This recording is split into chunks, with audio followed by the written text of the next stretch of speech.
guess I should introduce how I'm voicing these chords. Let's get a better view. So that's what I do for G7 sus4. If you notice, I also have a 2 and the 4 and a 6 in there. You can call it a 9, 11, 13 if you want.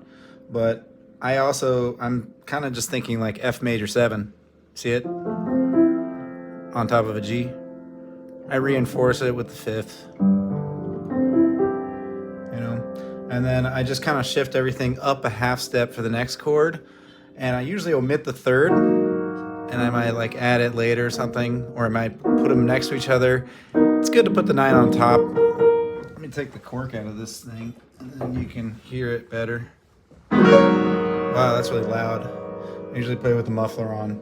You got to anticipate the next chord, so it's just like 1, 2, 3, 4, right? Good to have good voice leading in there too, like maybe, right?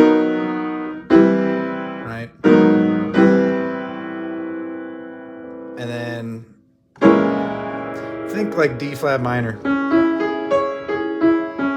over B flat for the next chord. So that's the first line. G sus4, A flat minor, A minor, and then D flat minor over B flat. Now for the B13 sharp flat 9, I have 2 thirds going on, but I'm also kind of more focused on the fact that this is just A flat major. If you do A major over C, it's the same thing. So learn those in all 12 keys. That's good to do. So always root 3rd, 7th for dominant 7 chords, and then all those pretty things up top, you know.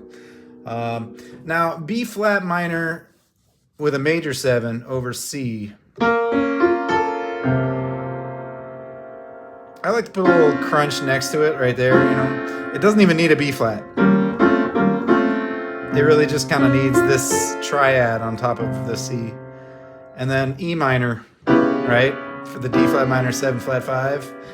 And that rhythm is, I'll start at the beginning of the line on the B13. 1, 2, 3, 4, 1, 2, 3, 4. And I'm thinking I put the chord on beat 2 when you get to measure 65. So 2, 3, 4, 4, 1, 2, 3. Now we're on this thing. I like to do E minor 7 flat 5 with an 11 on top, as opposed to just the 13 or the 3, whatever, 3rd. And then I just do everything tertian right here. You can put the 13 on that. So that's the B minor 9, major 9 with a sharp 11. And then all these slash chords that are really ugly.